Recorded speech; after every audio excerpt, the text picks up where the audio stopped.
Hi friends, welcome to Sujatha tailoring channel. ఈ ఛానల్లో ఈరోజు టాపిక్ వచ్చి హ్యాండ్స్ కటింగ్ అనమాట. హ్యాండ్స్ కటింగ్ నార్మల్ మనకు 2x2 బ్లౌజ్ ఉంటుంది కదా, ఆ బ్లౌజ్ హ్యాండ్స్ అది ఎలా కటింగ్ చేసుకోవాలి అనేది ఈజీ పద్ధతిలోని ఇలా చూడండి. ఫస్ట్ ఫోల్డింగ్ని మన వైపుకు ఉండేలా చూసుకోండి.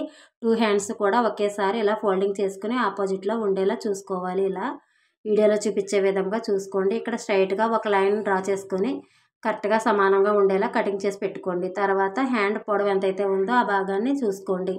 నాకైతే ఇచ్చిన కొలతల ప్రకారం నాకు 5.5 పొడవు పెట్టమన్నారు. హ్యాండ్ పొడవు వచ్చి ఇప్పుడు హ్యాండ్ పొడవు 5.5, దానికి ఎక్స్ట్రా ఖర్చుకి 1/2 ఇంచు మనకి ఖర్చుకి, తర్వాత కింద ఫోల్డింగ్కి మనకి 1.5 ఇంచు ఉండాలి. అంటే 7.5 ఇలా తీసుకోండి. ఇలా 7.5ని ఇలా మార్కింగ్ పెట్టుకోండి. ఇలా మార్కింగ్ పెట్టుకున్న తర్వాత మీకు ఒకసారి మళ్ళీ అర్థం అవ్వడానికి ఒకసారి ఇలా చూడండి. ఇక్కడ 1.5 ఇలా ఫోల్డింగ్ అనమాట. ఇక్కడ ఫోల్డింగ్ అంటే హ్యాండ్ రౌండ్లో ఫోల్డింగే మనకి రన్నింగ్లోనే వస్తుంది, ఆ ఫోల్డింగ్ అనమాట. ఈ భాగాన్ని రెండింటిని కూడా సమానంగా ఇలా చూసుకొని ఇలా లైన్ డ్రా చేసుకోండి. ఇప్పుడు హ్యాండ్కి మనకి చివరి భాగంలో ఇలా ఫోల్డింగ్ చేస్తాం కదా, ఒకసారి ఇలాగనమాట. ఈ చివరి భాగంలో మనకి హెమ్మింగ్ చేయడానికి ఇలా పాదమంచి ఉండేలా వన్ సైడ్ ఇలా ఫోల్డింగ్ చేసుకుని స్టిచ్ చేసుకుంటాం. తర్వాత ఇలా చేతి కుట్టు వేసుకుంటాం అనమాట. దానికి ఈ భాగం ఈ క్లాత్ ఇలా ఫోల్డింగ్ అవుతుంది. ఓకేనా, ఇప్పుడు అర్థమైంది కదా. ఇక్కడ నుంచి ఇప్పుడు మన హ్యాండ్ పొడవు ఎంతైతే ఉందో చూసుకుందాం. ఇప్పుడు హ్యాండ్ పొడవు ఇలా చూసుకోండి. ఇలా ఫోల్డింగ్ పైనుంచి ఇలా చూసుకుంటే మన హ్యాండ్ పొడవు 5.5. ఈ 5.5ని ఇలా పెట్టుకుని తర్వాత ఎక్స్ట్రా భాగం మన ఖర్చుకి ఇంకొక 1/2 ఇంచు ఖర్చుకి ఎక్స్ట్రా పెట్టుకోవాలి. సోలర్ దగ్గర జాయింట్ చేస్తాం కదా, దాని గురించి ఇంకో 1/2 ఇంచు అనమాట. ఇలాగ ఇప్పుడు ఇక్కడి నుంచి ఇక్కడికి చూసుకుంటే మనకి కరెక్ట్గా 5.5 ఇలా ఉందో లేదో చూసుకోండి. ఈ భాగం వరకు హ్యాండ్ ఫోల్డింగ్ కుట్టుకి మనకి ఖర్చుకి పోగా మిగిలిన భాగం 5.5 ఉంటుంది.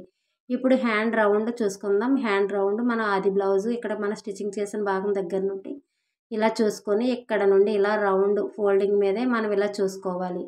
ఇలా చూసుకుంటే ఈ బ్లౌజ్కి ఎంతైతే వచ్చిందో ఆ భాగాన్ని కరెక్ట్గా ఇలా పట్టుకొని చూసుకోండి. ఇలా 6.5 వచ్చింది. అదేవిధంగా ఇక్కడ 6.5ని ఇలా పెట్టుకొని ఇక్కడ ఈ గీత మీదే ఇలా ఫోల్డింగ్ మనం ఎలా అయితే పెట్టామో అక్కడి నుంచి 2 ఇంచెస్కి ఎక్స్ట్రా ఖర్చుకు కూడా తీసుకోవాలి.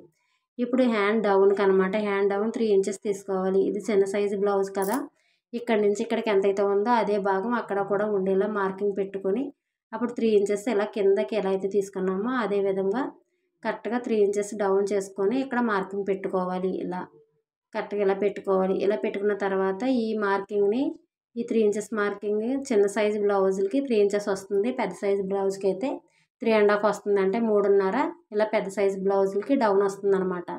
ఇప్పుడు ఇక్కడ నుంచి ఇక్కడికి 1 ఇంచ్ మార్కింగ్ పెట్టుకోండి ఇక్కడ. తర్వాత ఇప్పుడు ఈ భాగాన్ని ఇక్కడ చూడండి. ఇక్కడ హ్యాండ్ రౌండ్ మనకి ఇలా ఉంటుంది కదా, చంక రౌండ్ చూసుకోవాలంటే ఇక్కడ బ్యాక్ పార్ట్లో ఇలా ఫోల్డింగ్ని ఇలా పెట్టుకుని ఇలా చూసుకోండి. హ్యాండ్ని ఇలా ఓపెన్ చేయకుండానే మన పై భాగంలోనే ఇలా చూసుకోవాలి. ఇలా 7.5 వచ్చింది. 7.5ని ఇలా చూసుకోండి. ఇలా క్రాస్గా టేప్ని ఎక్కడి వరకు అయితే వస్తుందో అలా చూసుకొని అప్పుడు ఇక్కడ మార్కింగ్ పెట్టుకోండి. ఇలా మార్కింగ్ పెట్టుకున్న తర్వాత ఇప్పుడు హ్యాండ్ మన స్ట్రైట్గా మనం లూజ్ చూసుకోవాలన్నమాట. హ్యాండ్ లూజ్ ఇక్కడ జాయింట్ కుట్టు ఉంటుంది కదా, అక్కడి నుంచి ఇలా కరెక్ట్గా ఇలా పట్టుకొని చూసుకోండి. అలా లేదు అన్నవారైతే ఇలా చూడండి. ఇక్కడ ఇలా ఫోల్డింగ్ మామూలుగానే మనకి హ్యాండ్ ఎలా అయితే ఉందో అలా పెట్టుకుని కరెక్ట్గా ఇలా చూసుకోండి. అలా చూసుకుంటే నాకు 7 అంగుళాలు వచ్చింది. 7 అంగుళాలు ఇలా మనం చంక చూసుకున్న భాగం రెండు కూడా ఒకే విధంగా మ్యాచ్ అవ్వాలి. కరెక్ట్గా అప్పుడు మనం కరెక్ట్గా తీసుకున్నట్టు అనమాట. ఈ రెండు కూడా ఒకే చోటకి మ్యాచ్ అయ్యి ఇప్పుడు ఈ భాగాన్ని రెండింటిని ఇలా మార్కింగ్ పెట్టుకోండి. కరెక్ట్గా ఇలా మార్కింగ్ పెట్టుకున్న తర్వాత ఇప్పుడు స్కేల్ని తీసుకొని ఈ భాగాలని స్ట్రైట్గా లైన్ డ్రా చేసుకోండి. ఇక్కడ 3 ఇంచెస్ డౌన్ తీసుకున్నాం కదా, ఈ భాగాలు రెండింటిని ఇలా లైన్ డ్రా చేసుకోవాలి. ఇలా లైన్ డ్రా చేసుకున్న తర్వాత ఇప్పుడు ఇక్కడి నుంచి ఇక్కడికి 7.5 పెట్టుకున్నాం కదా, ఈ 7.5ని ఇలా పట్టుకొని కరెక్ట్గా ఇప్పుడే ఇదే చూడండి. కరెక్ట్గా హ్యాండ్ మన కటింగ్ చాలా నీట్గా వస్తుంది. ఇలా ఫోల్డింగ్ చూడండి, క్రాస్గానే ఇలా టేప్ని సగభాగానికి ఫోల్డింగ్ చేసుకోండి.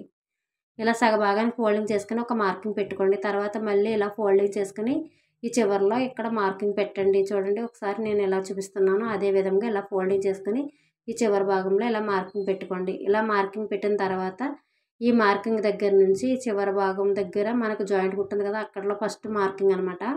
ఆ మార్కింగ్ దగ్గర ఇలా చూసుకొని ఇక్కడ నుంచి ఇక్కడికి ఈ గీత దగ్గర నుంచి పైకి 1 ఇంచ్ ఉండేలా చూసుకొని మార్కింగ్ పెట్టుకోండి. ఇలా మార్కింగ్ పెట్టిన తర్వాత కరువు స్కేల్ తీసుకొని మనం ఎలా కరువు తీయాలి అనేది చాలా ఈజీ పద్ధతి అమ్మ. ఇప్పుడు ఇక్కడ నుంచి ఇలా చూసుకొని ఇక్కడ 1 ఇంచ్ పెట్టాం కదా, ఇక్కడ 1 ఇంచ్ మార్కింగ్ అక్కడ జాయింట్ మార్కింగ్ రెండు కలిసేలా చూసుకొని ఇలా మార్కింగ్ని ఇలా కలుపుకోవాలి. ఇలా కలుపుకున్న తర్వాత ఇప్పుడు ఈ భాగంలోంచి 1 ఇంచ్ ఇక్కడ పెట్టాం కదా, ఈ భాగం రెండు కలపాలి. ఇలా కరువు స్కేల్ని ఇలా చూసుకుని కరెక్ట్గా ఇలా పెట్టుకుని ఇలా మార్కింగ్ని ఇలా కలుపుకుంటే మనకి హ్యాండ్ రౌండ్ బాగా తేలుతుంది. చూడండి ఎంత నీట్గా వచ్చిందో. ఇదే విధంగా ఫ్రంట్ లోతు కూడా తీసుకోవాలి. అది ఎలా అంటే ఇలా చూడండి, ఇక్కడ నుండి 1 ఇంచ్ ఉంది కదా, ఇక్కడ నుంచి ఇలా చూసుకుని ఇలా మనం ఇలా లైట్గా లోపలికి 1/2 ఇంచ్ వరకు ఇలా తీసుకోవచ్చు. లేదు మీకు అర్థం కావాలి అంటే ఇప్పుడు ఇలా చూడండి, టేప్తో కూడా తీసుకోవచ్చు. ఇలా 7 అంగుళాలు ఎంతైతే వచ్చిందో చూసుకోండి. ఇక్కడ నుంచి ఇక్కడికి 7 అంగుళాలకి ఇలా మార్కింగ్ ఉంది కదా, ఇప్పుడు ఫోల్డింగ్ చేసుకుని మిడిల్లో ఇలా మార్కింగ్ పెట్టుకోండి.